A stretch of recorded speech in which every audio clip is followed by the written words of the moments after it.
Now, how did you bridge the gap between science and mysticism in your life?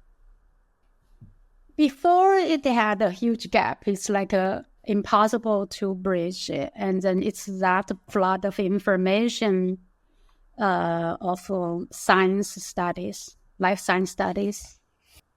They kind of inspired me and also convinced me that there is this ultimate truth.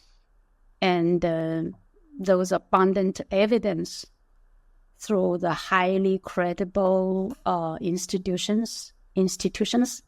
I believe those studies are not made for any purpose of religion because,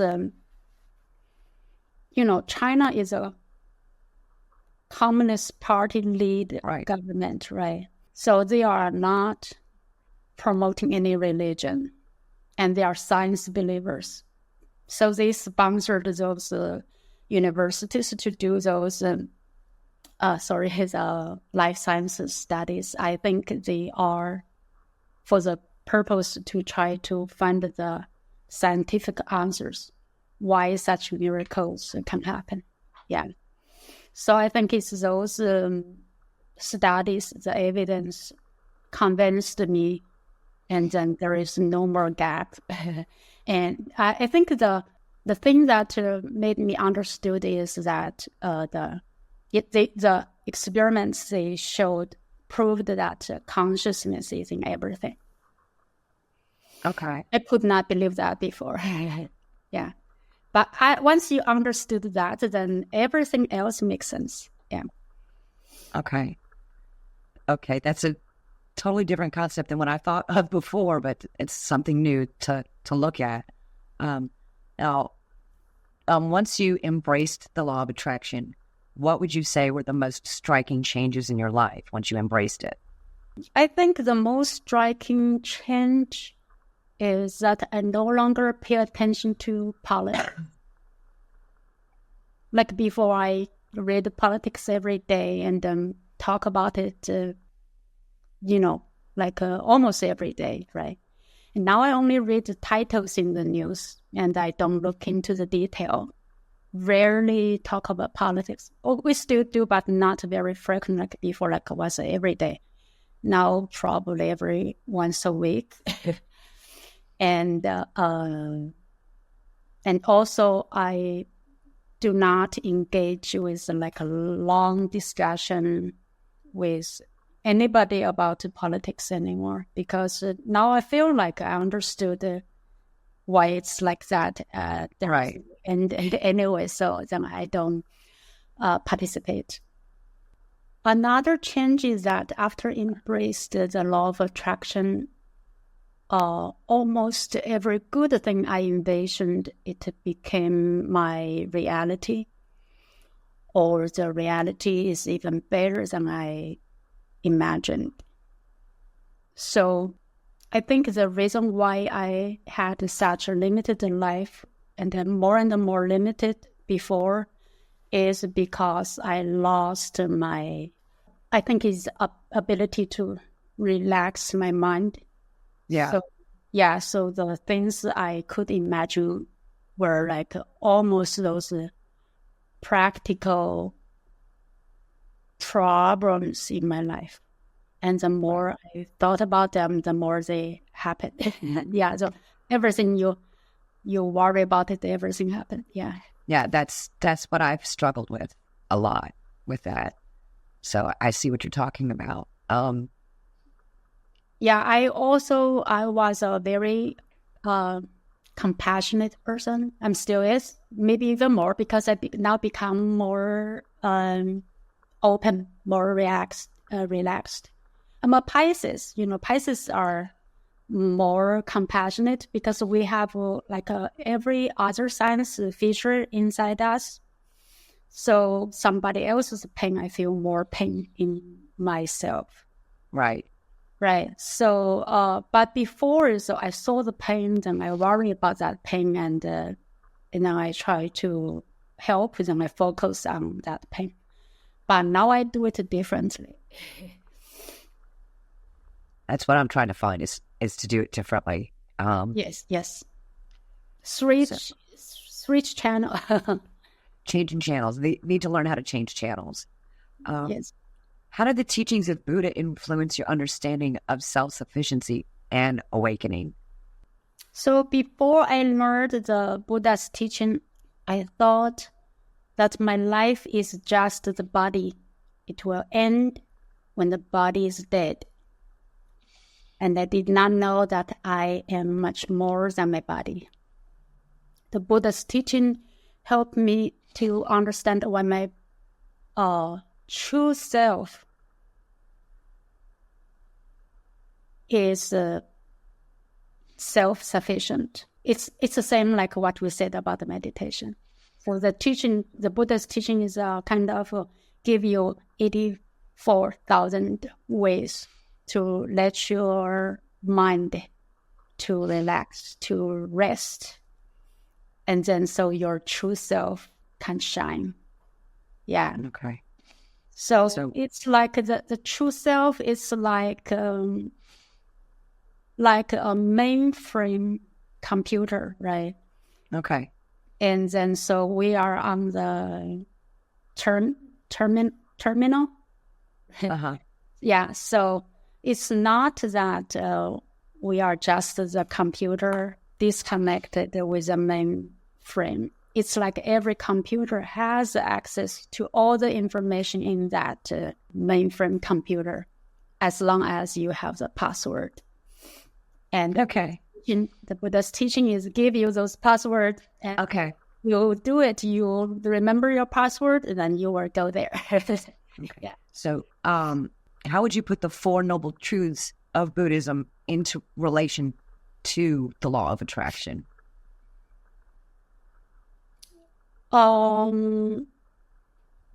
Actually, the Buddha's teaching is not focused on manifestation, right? It's not. Right. But by doing it, your life automatically become abundant because you get rid of the negative thoughts. They're teaching the Four Noble Truths is to tell you how your life can only be bitter, be bad, if you keep the way you do, and it will be worse and worse. And he wants you to know the Four Noble Truths, so you change it. You learn the teaching, you practice it, and then you obtain wisdom. Then you're out of the bitterness. Then you do not have to suffer. Then you can be totally free and wise, right? But his purpose is not to teach you how to manifest, but that's a side product. It's a byproduct. Right. It's a byproduct. Yes. Okay. So there are a lot of people, because their ego is very driven, so they want to be Superman or do some, miracle things. But those kind of focus can lead you to the wrong way. Yeah. Okay. So one final thought, and this is like really important to me. So what advice would you give to someone struggling to believe in the power of the law of attraction? Well, we cannot change anybody else but ourselves. So the only advice I have is just keep an open mind and try. It won't hurt. But there is no way you can change anybody else. You can't change you. Change yourself is so difficult. So don't imagine to change your spouse or kids or friends or some strangers or people from another country. It's impossible. Okay.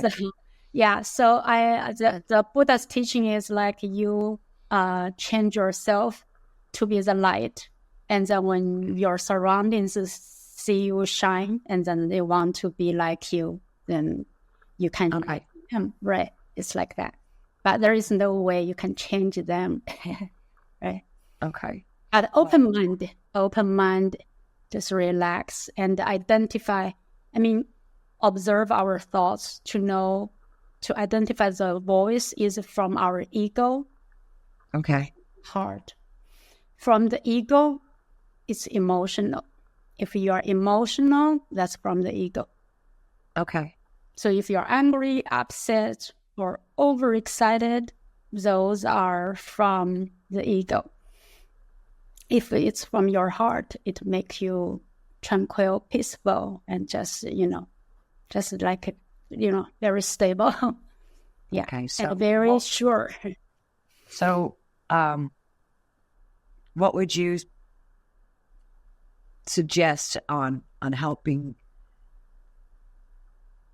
getting away from ego that controls those things that, that, like you said, you're angry or emotional, that's ego, which I know ego plays in keeping you from being awake and moving into a higher bandwidth of vibration.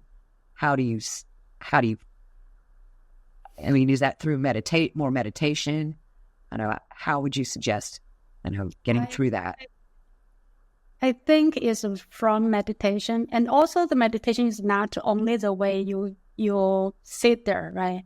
And you can meditate through the things you are doing when you are walking, when you are doing something that's repeatedly doing, that is a meditation too. Okay. So it's just pay attention to observe your thoughts. Ego is there for a reason, is to protect our body. Right. And but if we don't have ego at all, we can just when we lose an arm, we don't know, right? So we need ego to protect our body, but too much of it, it could be very bad. Right. Okay. Well, thank you for your time today. I look forward to being able to talk to you again. We'll make sure that we will send over a copy of this recording to you. So thank you again, and I really appreciate it. And I'm looking forward to, like I said, trying to implement what your book has and to helping me on my journey. So I do appreciate your time. Yeah. Thank you very much for having me. And for in the next time, we can talk into more depths. And today, it's the first time for this. I'm not very comfortable. So okay. Yeah. So I will try to do better. Oh no, you did great. I really appreciate your time. This has been very helpful, and I appreciate it. Thank you. Thank you very much. Bye.